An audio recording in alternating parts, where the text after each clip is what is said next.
The Mayo Experience. That Mayo Experience.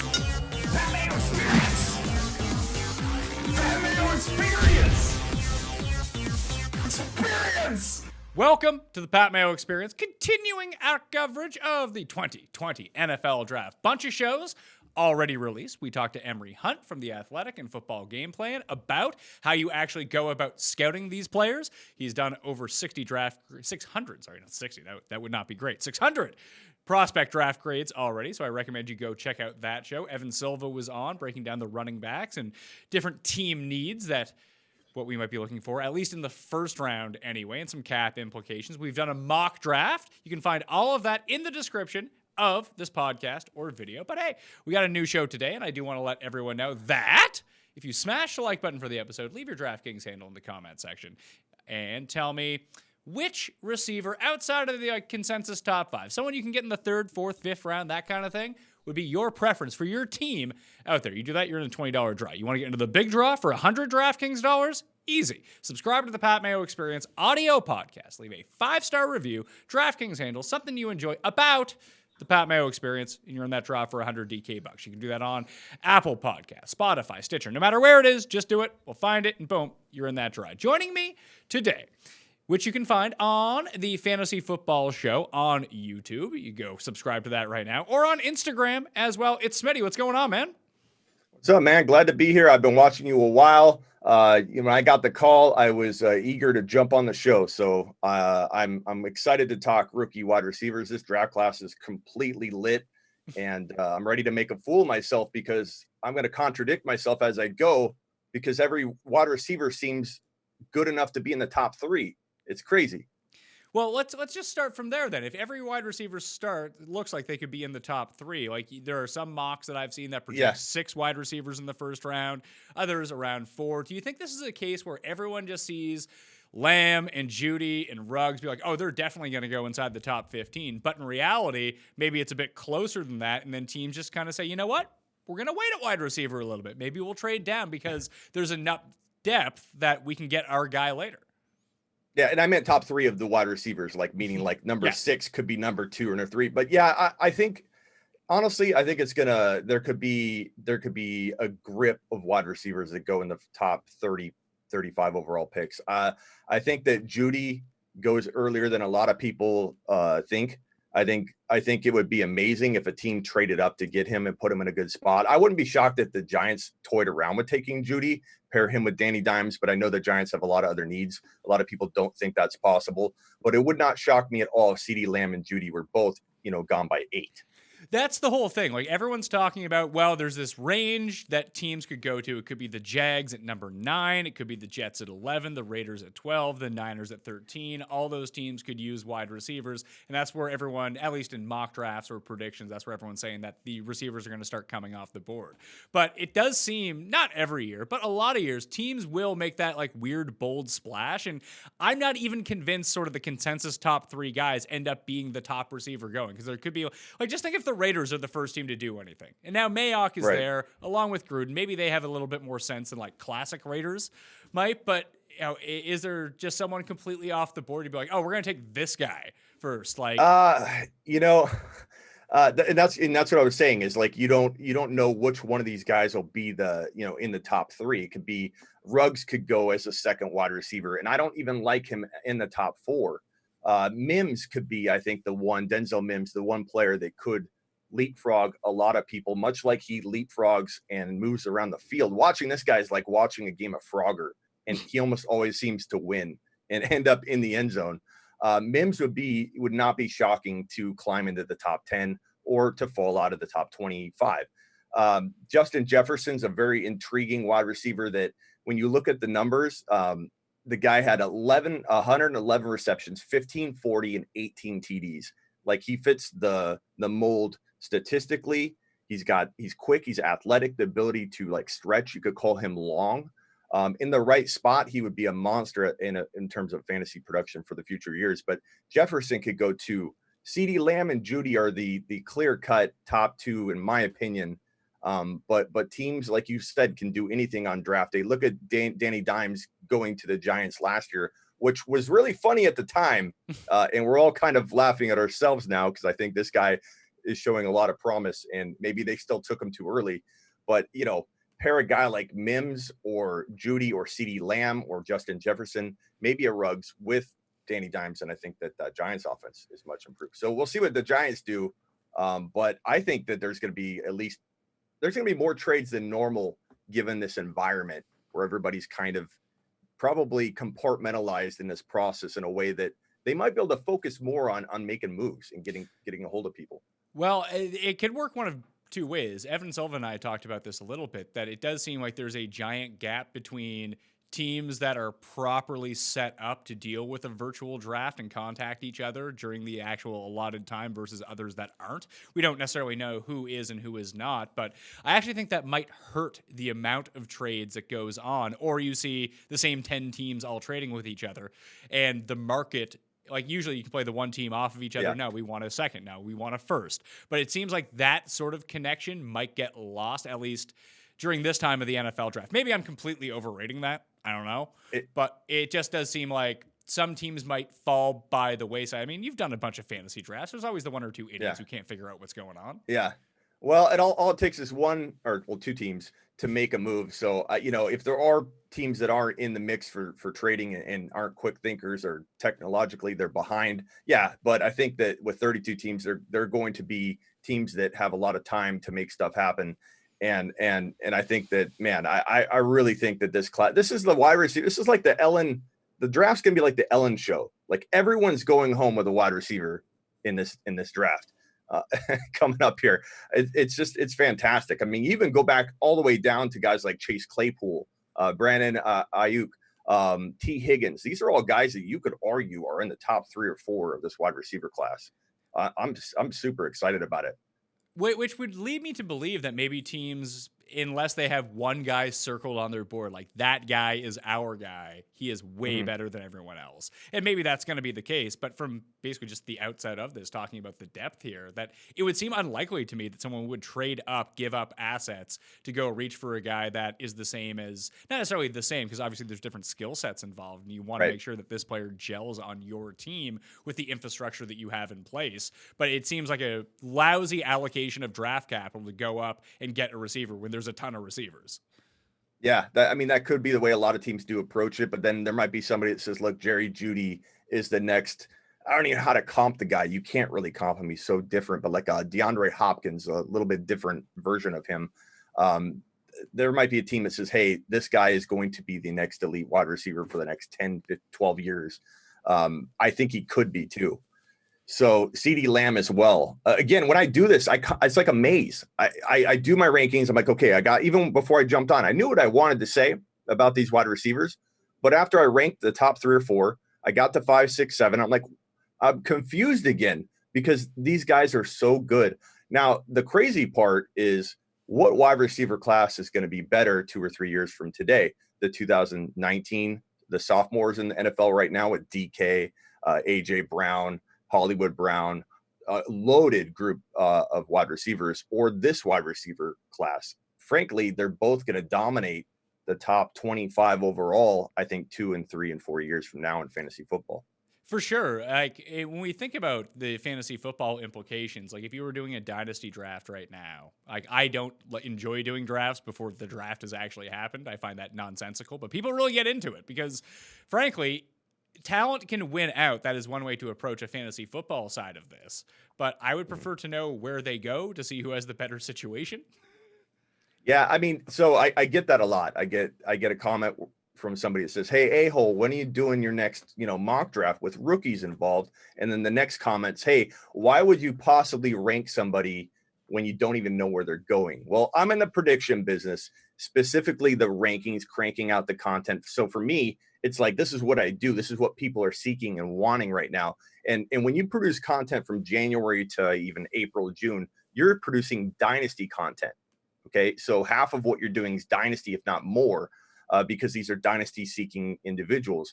And when you do dynasty leagues, people actually draft and kind of follow along with the NFL. They usually have their initial startup draft in January through, March, and then they have a separate rookie draft. So it kind of depends on your audience. And a lot of people don't understand that. They just play redraft when they DM me and they're like, why would you rank Jeudy, in your top like 20, 30 overall in dynasty startups when you don't know where he's going, you idiot. It is, I have to predict that people are seeking the content out. And that's part of the evaluation process. Can you predict whether a player is situation proof? Like Justin Jefferson, is he more situation proof than Denzel Mims? I think Mims would probably find a way to survive and be elite no matter where he goes.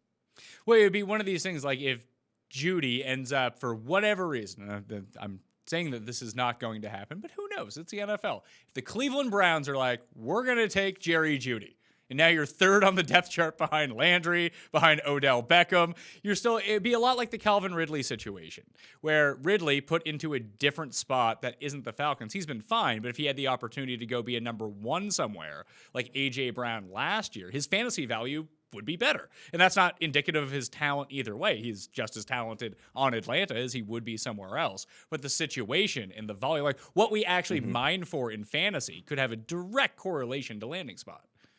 Absolutely. I mean, the guys I feel like are more situation proof, and sorry if I talked over you, my audio went out for a second. Oh, it's okay. Jerry Jeudy, did I couldn't even tell if I was or not, because it just wasn't, I had nothing. Jerry Jeudy and CeeDee Lamb, I feel like they're more situation proof, and Mims than, let's say, a Ruggs. Ruggs to me is either going to be the next John Ross or he's going to be maybe the next Tyreek Hill. We don't really know. And I think he has to have an ideal landing spot for him to develop properly and become the guy that a lot of people think he could be. Now, speed kills, but speed also impresses people way too much, I think, coming out of the NFL draft. And when you have just that speed, you've impressed some people, you look pretty good on the field. Obviously, you pass the eye test, but you only come out with 40 receptions, 746 yards, and 7 TDs. The stat line isn't quite there to back up all the other stuff. And for me, that makes me back off and take my foot off the gas in terms of pumping that player up. When you have players that they pass the eye test, they could probably be more situation proof, and they have the stats to back it up.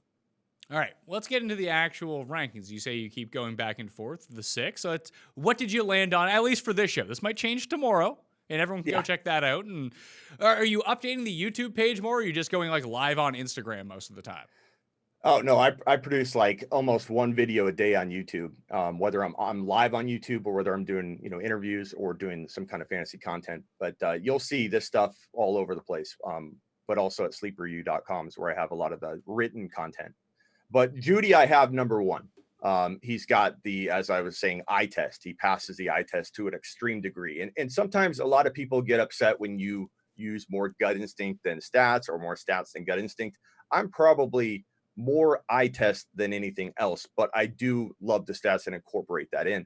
When I watch a certain player like Jeudy, I can see it. I know that in the right spot, he will thrive. He's got the speed, the statistical data to back it up. 77 receptions, 1163, 10 TDs, and the character. He came out of the combine, as a lot of people said, the star in terms of the interview process. So all that together, that just, it's like the perfect storm of goodness. And to me, I think he comes out of this as the best wide receiver. Now, CeeDee Lamb, I love a lot too.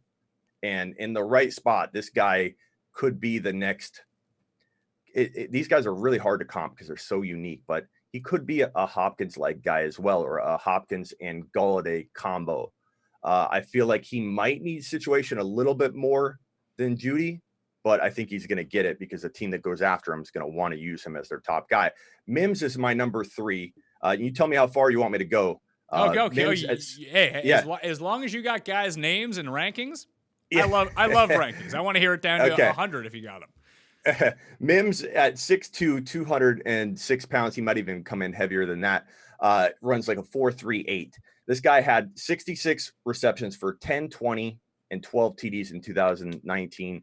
And you're going to hear two stances with Mims. You're going to hear people say he's going to get called for pass interference on every play at the NFL level. Or this is how you play football, idiot. Do you not watch football? Hopkins does this on every play. So, there's definitely like a lot of haters on Mims and a lot of diehard truthers. Some people think he's the number 1 wide receiver in this draft class, and I don't blame them at all. He's going to dominate DBs at the next level. And like I said, it's like he's playing Frogger.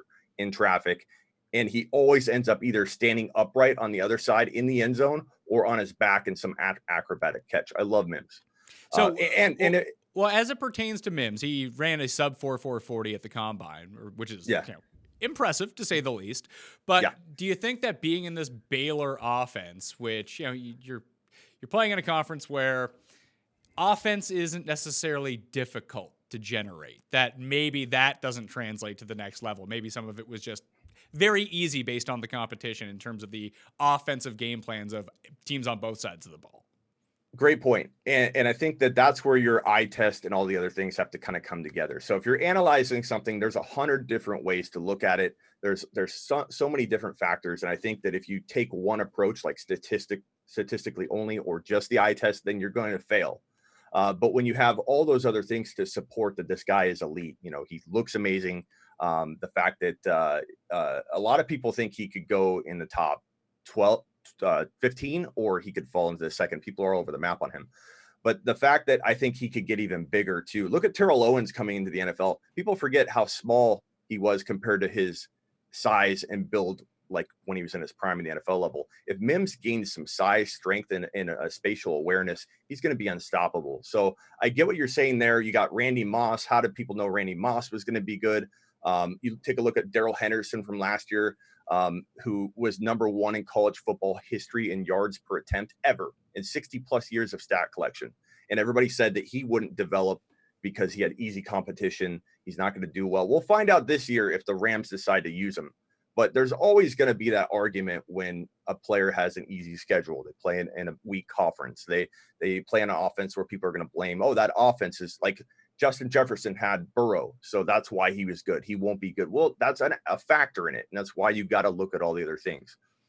Jefferson is. I was going to say, and it's to say with Jefferson too, if you go from Joe Burrow in college to an NFL quarterback, presumably you could still be good. Yeah, exactly. And a team that's going to draft Jefferson most likely is going to, again, because I think he'll be a top 4, top 5 pick in terms of wide receivers, that he's going to find a team that's very wide receiver needy. He's going to get the volume he needs. But anything can happen. These guys can fall kind of in a weird way. And draft capital is weird with offensive positions these days, especially with running back, because you can have a running back fall into the 2nd or 3rd round that deserves hypothetically to be a 1st round talent, and then they fall into a muddy situation. So anything can happen. The deeper we go with this class, the more likely these guys could land in a weird spot. Ruggs I have at 5. But I'm very hesitant to even have him there because of the things I talked about. Is he the next John Ross? The stats don't really back up that this guy is going to just walk into the NFL and dominate when he had 700 yards in college. But he's a return guy, speedy. I think that's always going to be attractive to teams, and how they use him, where he goes, is going to ultimately depend whether he becomes, I think, fantasy relevant for even the next 1 or 2 years. I don't think he'll do anything at least fantasy wise the first year, other than have splashes and flashes of what he's capable of speed wise. Chase Claypool out of Notre Dame is a very, very interesting wide receiver that I think is very situation dependent, but he runs a 4.42 or faster, I think, at the combine. Big, he's like DK Metcalf meets Mike Evans, and he's got amazing hands. But he's going to be very situation dependent. DK fell into the most ideal spot. And if that can happen for Claypool, we could be looking at that DK Metcalf type value, who I had Scott Hansen on my show the other day, and he said DK Metcalf within 1 year will be a 1st round pick. A lot of people love DK. And then to be compared to DK is a great thing for Chase Claypool. Number 7. Well, hold on a second. So I just want to scale back here. Talk about Ruggs and Claypool for a second. Claypool. Sure. So basically what you're saying as like a DK Metcalf, Mike Evans body type, at least going to the NFL. He's someone who could essentially be a red zone presence that just sucks in a ton of touchdowns. Yeah. And 13 TDs, big hand, or huge hands, good hands. The size, like when you look at him on film, he looks a lot like an Evans meets DK. He just dominates defenders. Not the quickest guy. He's got speed, but he's a big guy, kind of like DK. People worried about DK with his cone drill. Would he be able to run the routes? Those are some questions people have about this guy, but look what DK's doing. And he's answering all those questions right now. And I think Claypool looks to be around the same type of athleticism on the field. So he could be like a tight end. A lot of people say, well, if you convert Claypool to a tight end, he'll dominate. He kind of has that frame, and it wouldn't shock me if a team tried, but I don't think he wants to play tight end. And I think the team that invests in him will take him as a wide receiver. But he's got that Mike Evans feel. Really like Claypool a lot. So as it pertains to Ruggs, he's getting bunched in with the top 3 receivers in most mocks of who's going to come off the board. Yep. Is there a possibility that he goes as the first wide receiver just based off that speed? Like, look, John Ross went, 9th overall? It could harken back to the Darius Hayward-Bay or Troy Williamsons. Like, these speed guys catch a particular GM at a particular time being like, well, we can teach him how to be a great receiver. You can't teach that speed, and someone just reaches for him? You know, Pat, O'Brien is in this league, so anything is possible. I am not going to make myself look like a fool here and say never. But Ruggs, there's no way he can vault over Jerry Jeudy and CeeDee Lamb, in my opinion. It takes just one team, but I think that Ruggs just hasn't proven it enough on the field with like I said, just not a very, very huge stat line to be like, this guy will 100% translate as a wide receiver. Now, returners are important. Having the ability to be a wide receiver and a special teams player to the degree he could be, which could be a burner for any team in special teams right away, right off the bat. Could he go third? Yeah, I think that's why he's ranking so high. But from a fantasy football perspective, I see other players like Claypool, other ones I'll get to in a second, T. Higgins, that just feel a lot more capable of producing, really good fantasy numbers. So it's like we talked about with Jeudy and we talked about Lamb, we talked about the potential upside. Here are the comps, like maybe they're uncomparable, but DeAndre Hopkins, that's a name that gets thrown out a bunch. Devontae Adams, that kind of thing. Yes. But when we speak about them, we don't speak about the downside to this. And it's funny when we speak about Ruggs, like, oh, he's a John Ross type player. What's the upside for someone like Ruggs? Is it like Deshaun Jackson? Yeah, I mean, that's what I would say. A lot of people say Tyreek Hill. I think that's a stretch and a half. I think Ruggs doesn't show that when I look he doesn't look like a guy that's going to be a top 15 overall pick in fantasy drafts 3 or 4 years from now. He will max out, like, and these speed guys, they oftentimes, he had a concussion recently. These guys get hurt a lot more often because they're burners. They pull hammies all the time. Staying healthy for a speed demon like Ruggs, I mean, it's not crazy to think that he could struggle with injuries too. I'm staying far away from him in fantasy, given his value. And I think NFL teams would be wise to, given the options that are here to be making him a top 15 overall pick. Again, it could happen. You're correct. I could see somebody taking him 3-2 out of this wide receiver class, but they'd be crazy to pass on Jeudy or Lamb, because these guys are top 12 overall I know I'm speaking fantasy here, but top 12 overall fantasy type players for the future. I think Lamb and Jeudy could be that good. Well, and the thing with Ruggs, so you mentioned the concussion he suffered in the Citrus Bowl, is that maybe like he was evaluated properly at the combine, he's good to go. But that's just and all the hidden concussions that people never know how many that football players actually have. But this is a recorded one that where you can't just fly players into team facilities right now to do your proper medicals on everyone. Do you think that's going to be a cause? Like, teams really don't want to screw up the draft to begin with, but with a lack of information as it pertains to health, do you think that's just going to knock people down the list regardless of position? It could. And these speed guys, there's a reason they get concussions. They're moving 100 miles an hour and then getting, clotheslined. So it's not like some weird thing. Oh, he's bringing up a concussion. Like, these speed guys get hurt a lot. But yeah, for sure. I think teams, we're in uncharted waters. We don't know what teams are thinking, but I think you're right. There are probably a lot of people worried about the spotlight on this draft more than ever before. People have been starved for sports for so long. The draft is going to be watched by everybody. Soccer moms, everyone's going to be watching this draft because they want something. And I think that people will be worried about screwing this up. But again, it takes one team Bill O'Brien, somebody to just try and make a splash in some weird way. It would not shock me if somebody picked Ruggs in a spot that I consider way too high. Yeah, I don't think the Texans are going to have the necessary picks in order to get Ruggs. Maybe they'll trade up. They'll trade the rest of the farm to go up and get exactly the same receiver that they already have like 3 times over on their roster. Yeah, that's what I mean. Cooks for Hopkins, essentially, right? Yeah. And I'm in Arizona. I don't know if you know that, but I'm in Arizona. So I was ecstatic when my Cardinals got DeAndre Hopkins. I was hoping for CeeDee Lamb in the draft, and I was given DeAndre Hopkins. I'm fine with that. Yeah, I think that's a swap you're willing to take without giving up the 8th pick and just improving your roster even more. It's crazy. So let's recap. He's the guy that you up? You want to make a trade? Yeah, he's that guy in your fantasy league. Can I ask you, how did that get by all the other suits and people that make decisions? How? On the Texans or across the league? Yeah, on the Texans. Because how did that? Listen, when you have complete authoritarian control over your team, I mean, you're the one making when you're the coach and GM, there's no one to run it by. Yeah, it's insane. He probably should have run it by the other teams first. Maybe he could have gotten more. Who knows? Yeah, I do offer a fantasy football Judge Smitty, where I am the judge of a fantasy trade. They could reach out to me and I'll tell them whether it's a bad deal or not. So, I mean, I'm not for vetoes in any league. I mean, if you want to make a bad trade, that's on you. You were the one to get the good deal. But I bet you the NFL other GMs right now are like, where's like the do not put through button? Like, this is ridiculous. Yeah, I know. It's crazy. So recap your rankings for us. You go Jeudy, Lamb, Mims, Jefferson, Ruggs, Claypool. That's the top 6. Aiyuk from Arizona State, Brandon. Very, very good. Reminds me of a Deebo Samuel. Maybe different traits from a couple other players, but I like him a lot.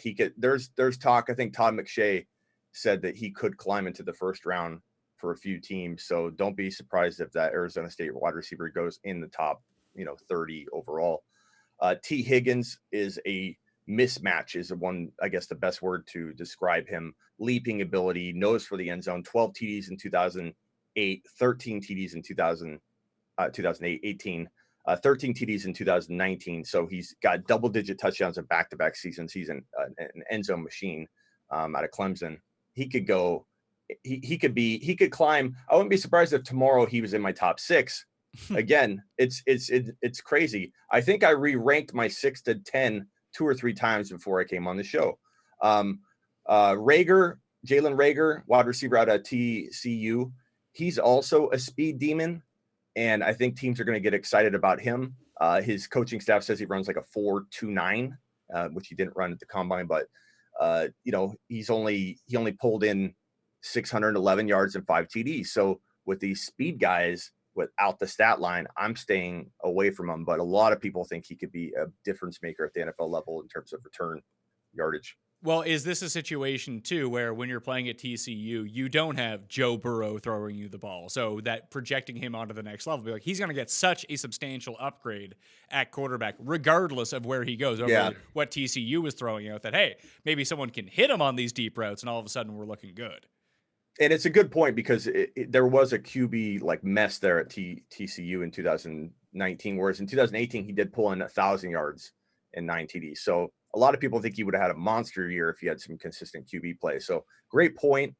And that's where you got to look at the stats to try and figure out if you need to readjust your eye test exam on a player, because, maybe he does have the ability more so than his stats show. Yeah, well, sorry, go ahead. I was gonna say, I threw out Deshaun Jackson a little bit earlier as it pertains to Ruggs, but are we thinking about someone like when we think Deshaun Jackson, we think vintage Deshaun Jackson, best case scenario, who was an elite wide receiver. Are we thinking more like for upside, if Ruggs or even Reagor, that it's like, I don't know, like Will Fuller, Hollywood Brown, that type of player? Hollywood Brown's a pretty decent way to comp him. He's 5'11", 206, so he's not that tiny, but who knows if that weight is even, height is even correct. It seems like that gets stretched, but I think that's a good, Hollywood Brown would be a really good way to comp him. I think Hollywood Brown's gonna be really good, by the way. Something that I think is debatable across a lot of fantasy circles, but I think Hollywood Brown with Lamar is going to be insane. So I don't think he'll be as good as Hollywood, because I love Hollywood, but I think Reagor could be an asset for a bunch of teams. I think Gabriel Davis, he would probably be my 10th, my last wide receiver in the top 10 here out of Central Florida.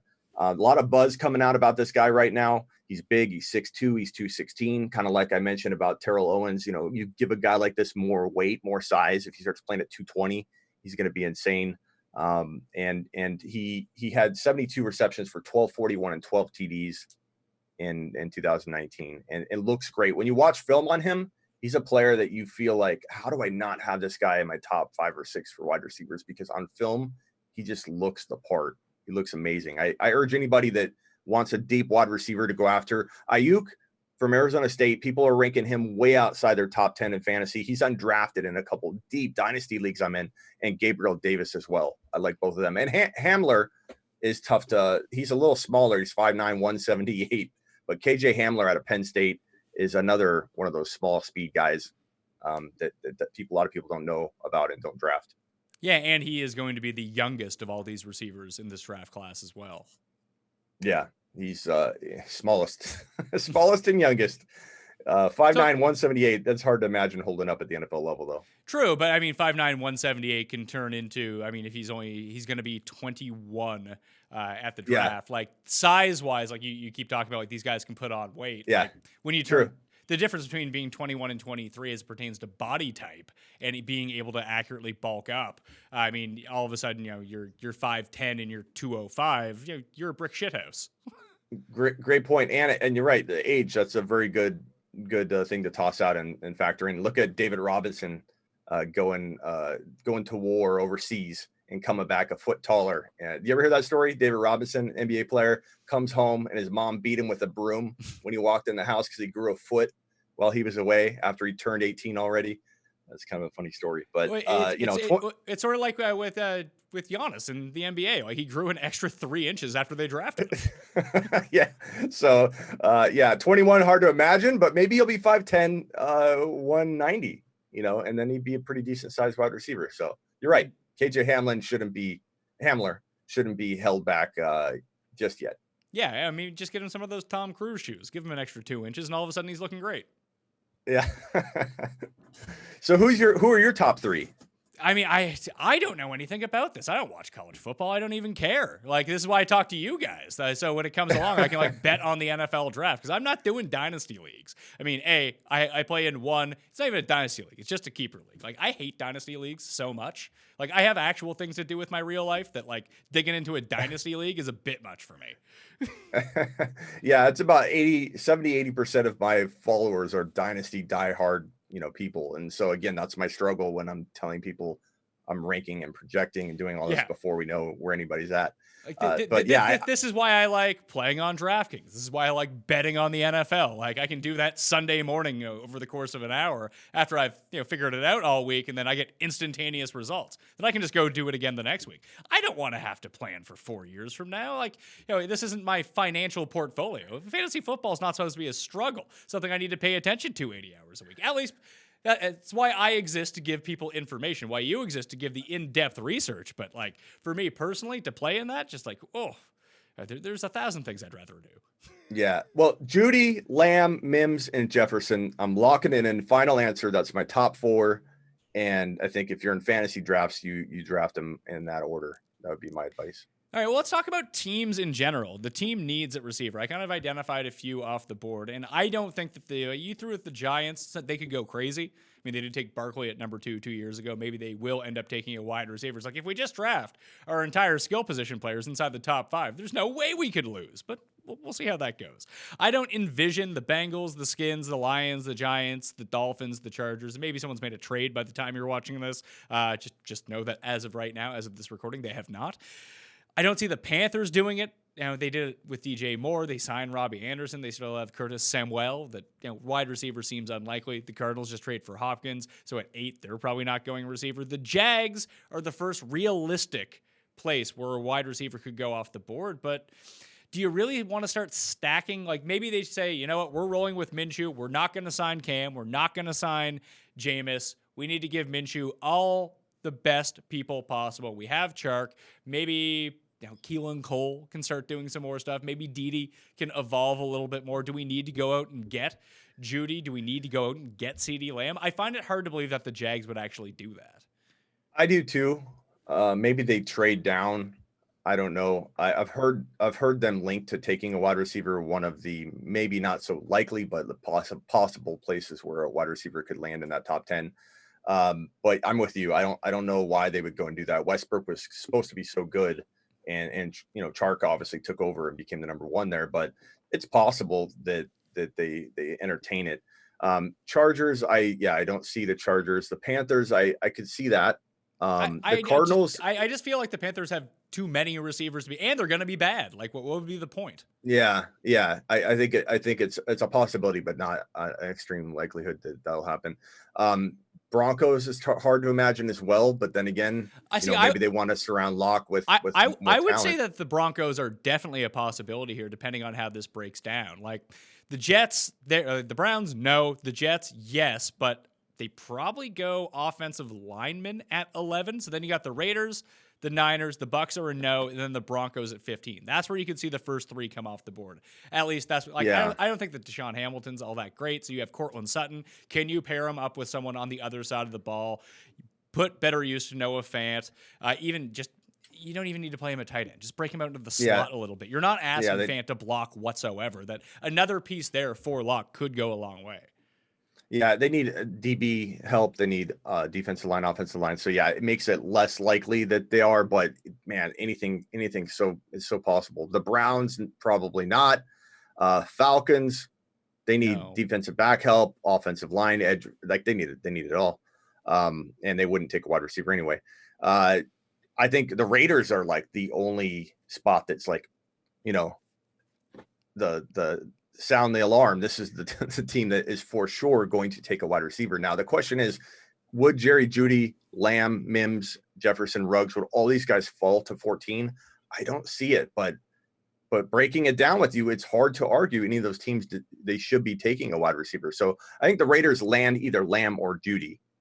Well, I think it depends. I think it depends on like how thirsty they are. Like, is there a drought? Do they need to get this wide receiver because they have the 12th pick and they have Chicago's pick, which would be 19. So 12 and 19. Oh yeah, And you look at it, be like, well, maybe that there is a best player at his position available at 12, be it an edge rusher, a linebacker, a safety, a corner, whatever it might be, or an offensive lineman, all stuff that they could use.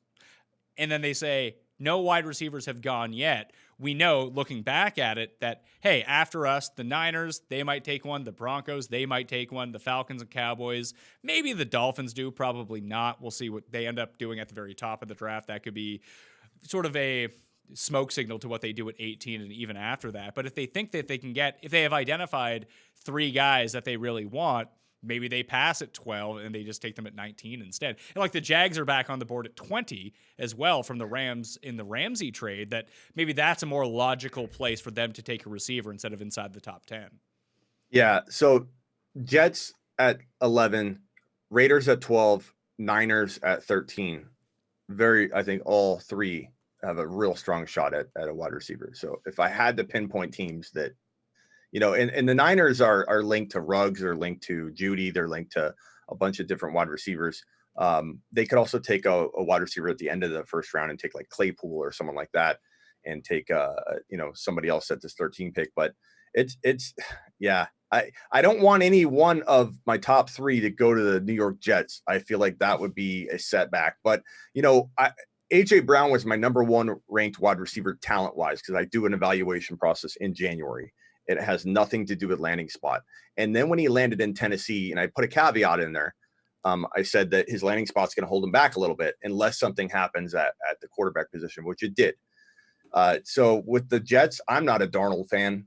I'm not a fan of Gase. I'm not a fan of that offense whatsoever. So I'm afraid that my favorite, all three of the top three are my favorite wide receiver, but I'm afraid one of my top three wide receivers is going to the Jets, and it's going to be upsetting to me because I think that's going to set them back.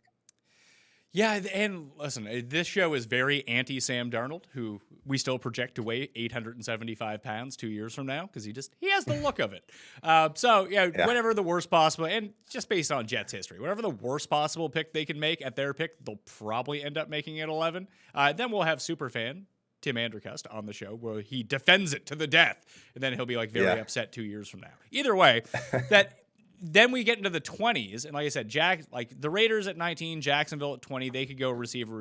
But then you have teams that could potentially trade up if receivers start flying off the board. Like the Eagles and Vikings at 21 and 22. They seem like they'd be in the market for a wide receiver, especially now with the Vikings. They trade away Diggs to get this pick at 22. That why not use it on one of the receivers if the good ones are still there? Yeah, 21, 22, those spots for sure feel wide receiver friendly. But I'm evaluating this based on the order. But like I said at the beginning, I think that teams are going to be active. They're going to want to make a splash. It's going to be just a different environment. Everyone's going to be, I think, compartmentalized and did different processes of this virtual experience. So I think people will they'll have people set and ready to negotiate and discuss things with teams that maybe in a different environment at the NFL draft would have been more chaotic. But I could be wrong. Again, uncharted waters. I'm speculating there, but I'm thinking that the Eagles or the Vikings, one of the two might move up and to grab a Jeudy or to grab a CeeDee Lamb or to grab a Mims. But we'll see. Like you said, to your point, there's so many wide receivers. Maybe everybody just stays where they are and says, hey, I'll get a Mims at 21 or a 22. And that could happen. You know, we just went through the top 13 or top 9 or whatever before we got to, what was it? The Jets. Jacksonville was a possibility, but the top 10 teams, they don't look like they're taking a wide receiver. So from 11, 12, and 13, you know, and then that space in between, like you said, maybe Denver at 15, all the way on down to the Raiders at 19, they could take the fourth best receiver right there. Yeah, and the Vikings have 22 and 25 as well. And sandwiched in between those two picks, you have the Saints and Patriots. The Saints could be in the market for a receiver. Like everything, it seems like everything is on the board for the Saints, knowing that there's a end date to Drew Brees right now. That a year, maybe 2 years for him. That why not go out if you think you have this window and it's only going to be 2 years? That maybe logically it's not the most sound thing that you need on your team is to go get another impact wide receiver. And they did just sign Emmanuel Sanders, but for all we know, he could just be washed at this point, and maybe not be the most consistent presence that you need on the opposite side of Michael Thomas. But like if Ruggs falls, like if you insert Ruggs into the Saints offense, like if you talk about like John Ross as being a comp, that would probably also mean that Ted Ginn is a comp, that he's just better Ted Ginn, which is exactly what that offense needs right now. Someone to actually stretch the field. I think that's an ideal landing spot for Ruggs and an ideal landing spot, you know, in general for the Saints to get that player for the Saints. That would be an impact player that could help them on special teams and just make it impossible to really worry full time about either Mike Thomas or Alvin Kamara. So yeah, that would be ideal. That'd be the perfect fit for him.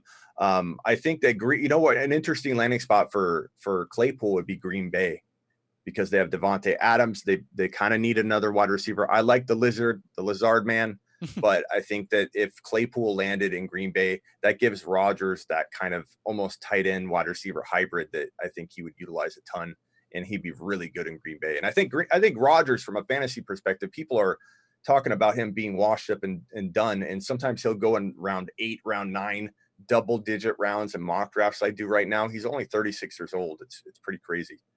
Yeah, people are even talking about the finish line for him as well, that there's the potential that the Saints or Packers could draft, like if Jordan Love is still kicking around, that like just draft him, make him the backup for a year or two, and then move on to him when the time comes. I could see that more so with the Saints than I could with the Packers. Like the only thing with Rodgers is, well, the age is a factor, obviously, but I don't see. Yeah. I mean, he's not peak Aaron Rodgers anymore. He's still quite good. The arm is still working, and that's really all that matters. I feel like it's an interest thing from his perspective. Not just me projecting onto him, is that does he really want to play when he's 40? It doesn't seem like it. Yeah, that's a good question. I think he does. He's a pretty compartmentalized guy. I keep using that word today. Where he's not. I don't think he's even close with his family. Football is what he lives for. So I think that I can't see him walking away from the game. And look at Tom Brady. You know, I know that a lot of people think Tom Brady with his noodle arm, they say, isn't going to do well as people expect. But his weapons that he surrounded himself with are going to revive him to an extreme degree in 2020. And he's going to have a top 6 fantasy QB season. And if Rodgers gets a weapon like Claypool, he's got Adams, he's got Aaron Jones, They were 13-3 last year. People say that Rodgers has lost it. How did he lose it when he marched that team to a 13-3 record and they were, a Super Bowl contender at least? I think he still has it. I don't think he's lost much at all. He dealt with injuries to Devontae Adams, a change in that offense where they had to run the ball a ton because they didn't have Adams or a passing attack to lean on. So they revamped everything, ran the football a ton, didn't revert it back once Adams came back, and he came back lingering. So I think Rodgers, people need to look at 2019 and just kind of push it to the side and say that they're going to throw the ball a ton in 2020, and he's going to get back to, I think, top 6 QB numbers. Looking at the draft props right now from DraftKings Sportsbook, over under wide receivers drafted in the first round. The number is 5.5. To bet the overs minus 250, it's 2-1 to take the under. Now, we've just talked about a bunch of different situations and a bunch of different wide receivers where over 5.5 seems like it's probably going to happen. But if the depth is actually true in this, and I really do think it all depends on that little stretch between like 11 and 15. If only one receiver goes there, then I think it's going to end up hitting the under. Like, everyone just always wants to bet over for all, especially for skill positions, because that's the best TV. I know these people's names. This is definitely going to happen. But all of a sudden it's like, oh, a bunch of corners went, a bunch of safeties went. And people are like, well, I don't know who these people are. This isn't good. Do you think it's over or under 5.5 wide receivers in the first round? They always get it perfect. You can't decide. That's why the odds are such a tough game to play. Man, I think we will have 5 wide receivers go in the first round, if I had to guess right now. Well, if that is the case, sir, I'm going to go under. You throw down your under. You get 2-1 on your money. I know. I might have to do that. I might have to play that. Well, I suggest everyone tune into tomorrow's show when we talk about our favorite draft props. That's going to be a losing endeavor, I'm sure. But hey, I haven't been able to bet on anything in ages, so betting on the NFL draft is where I want to be right now. Yeah. You know what? You convinced me of that, just going through the draft order. Now, I think if there are a lot of trades, then I might change my tune.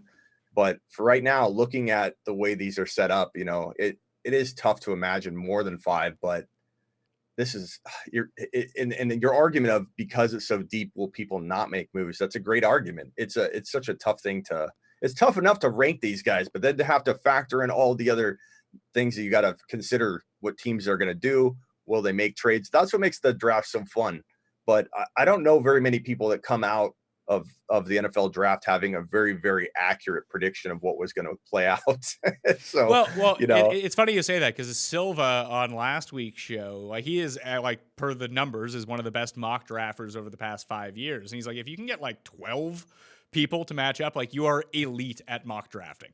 So it's essentially like the old baseball adage, like, if you hit 300, you're a Hall of Famer. That's essentially the same thing as mock drafts. Yeah, it's a tough in the mock draft traffic that I have on my site. Whenever I do a mock draft, you get the most angry people that come in, comment, and leave on your mock drafts. Or if you do a mock draft video, that's where you're going to get all the negative stuff. People get upset about you predicting the wrong thing for their team, not only because they have something else in mind, but because you maybe you don't know it as well as this homer that's looking at it constantly, and he feels that, no, everyone's saying that we need offensive line. They don't realize we're developing this player, and they just scream and yell at you constantly. It's definitely the most aggressive commenting and interaction I have was when I do NFL mock draft stuff. Yes, same as me, actually. And it's funny because the people that get the angriest, like you mentioned, are generally the big homers that only know about one team, which is really just mind-boggling. Yeah. Yeah, it's fun though. I enjoy mock. I'm really saddened. I imagine you are too, that we didn't have a NCAA tournament. That's like that, and the NFL draft are 2 of the most exciting days for me. I think opening day as well. But it's it's going to be nice to have this draft. I think everybody's been cooped up, and they're seeking some kind of football. And it's just good that the NFL is going to move forward with it, and they're not going to delay it. But I have to ask you, what are the odds we have a season in 2020, in your opinion, and everything you hear and everybody you talk to? And then what are the odds, if you think we will, that we'll have a partial season, a 10-game season, or push back with no preseason? Like, what are you hearing? What are you thinking? I think it's 100% that it's going to happen. I think it's going to be delayed, but they'll extend the season over, like the Super Bowl will not happen the first Sunday in February. It might happen in like March or the beginning of April, something like that. Okay, that's good to hear. Because I know the NFL will try to maximize their profit. They're not going to 10 games. They're going to play everything. Do you have a fear that the MLB is going to muck this up and cause some kind of outbreak with the things that they have cooked up to quarantine people and play in certain states? Because if we have one outbreak, it's over. That happens, that could screw it for everybody. So I'm almost hoping the NFL's the one that tries this out. Or I've said the quarantine all players in hotels. They're already away from their family half of the year anyway, and just literally don't let them, after a 14-day quarantine period or 21-day, don't let them see anybody. And that's just part of your job. And you got to go through that, at least for the early stages of the season. You got the UFC buying an island, Dana White buying an island and having everybody fight on it, right? Like, that's genius to me. I don't know why we can't come up with something for the NFL to protect it, because I feel like these players don't make great decisions, and we're going to let them loose on the streets to go and bring something into a locker room. It's going to be a disaster. Well, I mean, you get into this situation where that is not collectively bargained. And if I was a player, I'd be like, you can't tell me to stay here. Like, that's ridiculous. That's not in my contract. So you can pay me, and maybe that they'll strong arm the players in the league and be like, well, we're going to cut you then. But what if Aaron Rodgers says, fuck this? Then what happens? Yeah. The entire thing breaks down. Can I ask you one other question? What of the things you know and the people that you're connected to, maybe you've heard something like this too, but I'm curious to know, if we don't have a season, what happens to the contracts and the years accrued for players? So in an example of Kenyon Drake on an 8-year, 1-year deal, he's guaranteed to get paid, I believe, correct? But if he gets paid that $8 million, does his 1 year accrue and then he's basically a free agent again? Or does the NFL pay everybody, freeze everything, but reinstitute all those contracts and deals if we don't have a year?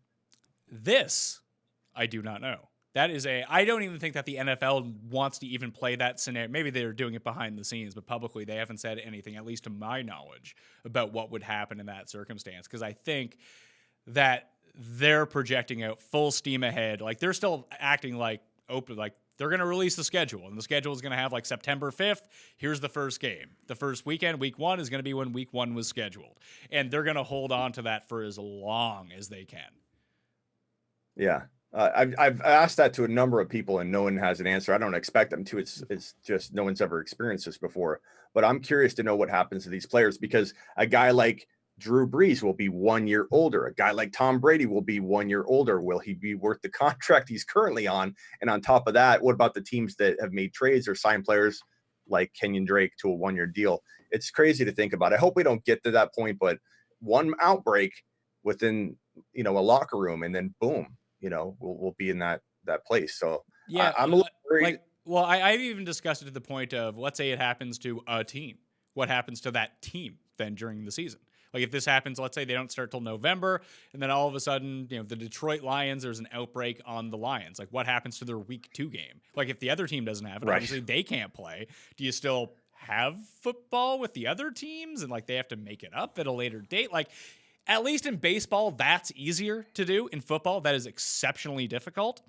So I don't necessarily know how they would have to play it out. It almost seems like, if it was me, and it's not, and maybe I haven't really thought this out completely, but they don't want to give up any games because of the revenue. I completely understand that, but they might have to. So instead of doing 16 games over a 17-week period, maybe you keep the 17-week period, but you only do, let's say, 14 games or 13 games, and you have to have like multiple bye weeks for teams, or maybe even a league-wide bye week, just so everyone is off that week in case something like that happens, and then you have to make up a game. Yeah. And do you start drafting? This is kind of a joke, but there's some logic to it.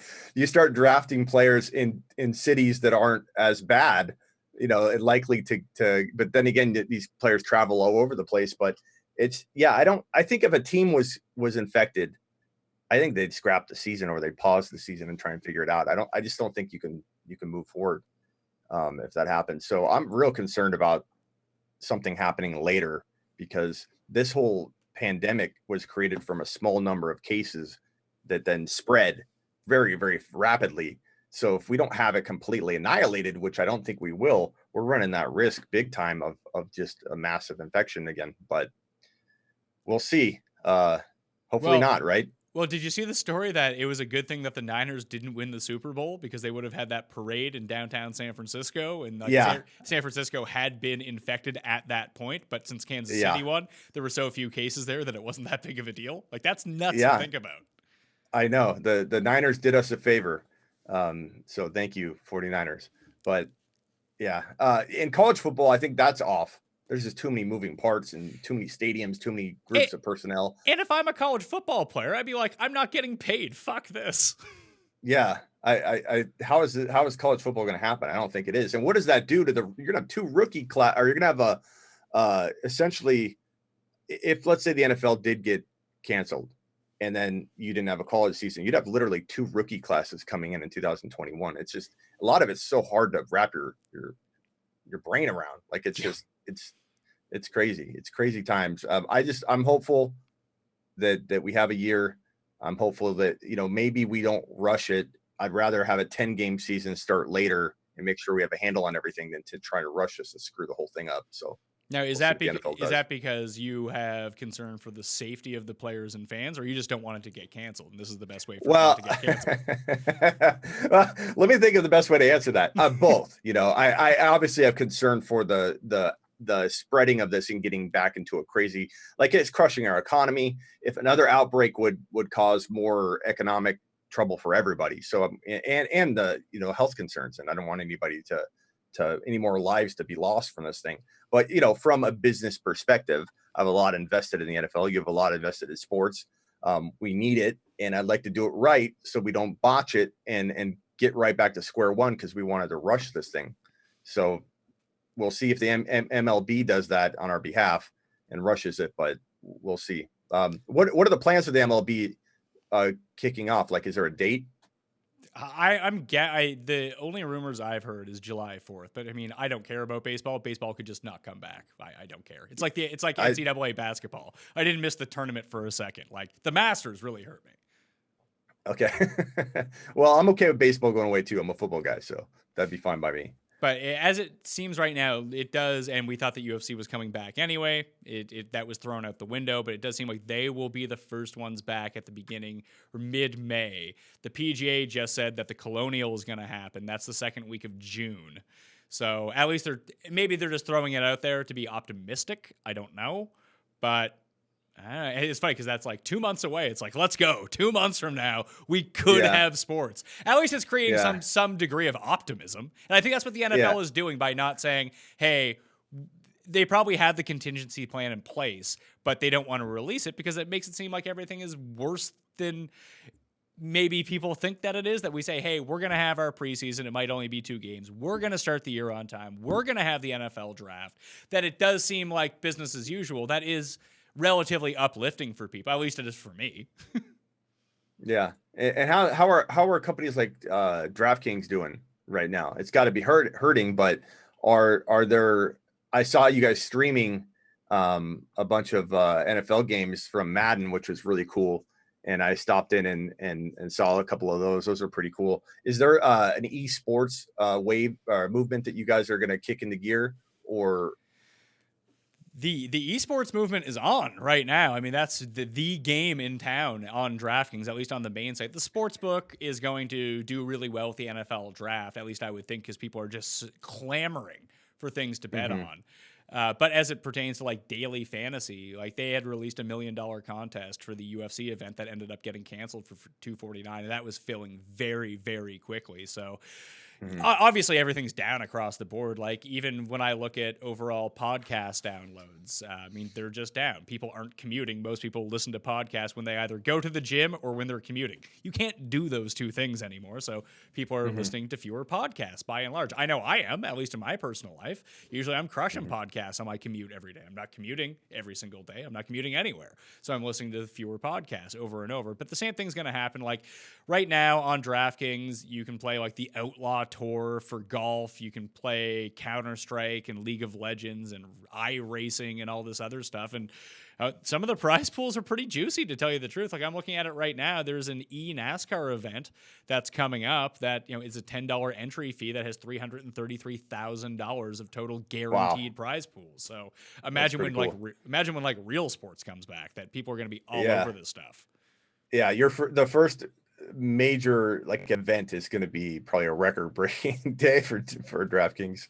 I'm not even. I don't mean to hurt your feelings here. Put your earmuffs on, but I'm not a huge golf guy. I focus on only football. It's the only time I have. But I'm gonna be clamoring for some golf, for anything, man. I'm dying away here without any sports whatsoever. This is just a crazy time.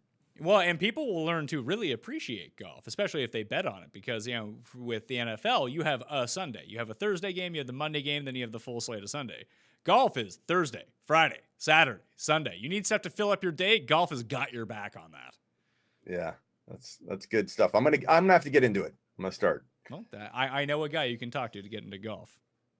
Tell everyone where they can find your shows. You've been doing a really good interview series. You had Matthew Berry. You mentioned Scott Hansen's been on. You've had the footballers on. It's quality stuff you're pumping out here. Thank you. And I had Vito Spatafor from The Sopranos on last night, talking about a first responder charity thing he's doing. So that was cool. I was really excited to have him on. But you can find me at youtube.com/The Fantasy Football Show, or just go to thefantasyfootballshow.com. I have the same handle on Instagram. I produce tons of content on Instagram and on YouTube. And then also at sleeperu.com. That's sleeper, the letter u.com. That's where all my written content is. But definitely growing the channel. My YouTube show's only been up for 14 months. And it's been going great. So, yeah, a lot of great interviews. Matthew Berry, like you said, came on. I plan to do a lot more of those types of interviews, but I do a lot of lives. I did a 24-hour straight live stream twice where it was just me. I didn't have somebody relieve me. I didn't take a nap. It took 2 or 3 bathroom breaks. I was going to 24 say, hours straight. Did you wear an adult diaper? I did not. I took 2 or 3 bathroom breaks. I went, running the second time. I got smarter the second time. I did a Skype call with my phone and left the studio up and had myself patched in. I went running. First time was brutal. It was just me for 24 straight hours in my studio. It was to kick off my show when it just started. So, I do that all the time. I said 10,000 times Kenyon Drake. Took me almost 2 hours. Just said Kenyon Drake, 10,000 times. To spread Kenyon Drake awareness for 2020. He's a top 5 to 10 running back. That's not coming from a place of homerism here in Arizona. That's legit, unbiased analysis right there. Well, again, you can go onto YouTube and just search The Fantasy Football Show. You can go check that out. There's new content. Basically, there is new content every single day. I think it's like me and you. We have content every single day. Like, that's it. Yeah, I think that people are craving it right now. They're at home. They're needing something to do.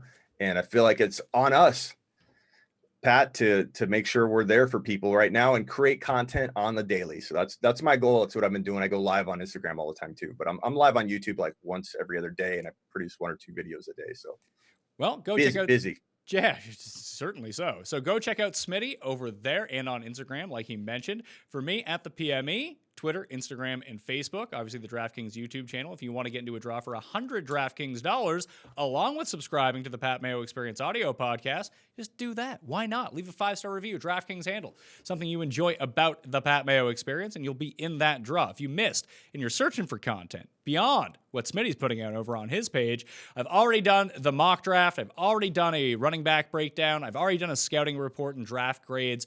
Bunch of great guests. You can find all of that in the description of this video or podcast if you want to go play Rewind. And tomorrow, we got some bets. We got some draft props ready to go for you out there so we can all lose money together, which is the theme of this show. I'm Pat Mayo. Thank you all for watching. I'll see you next time. Mayo Experience! Experience!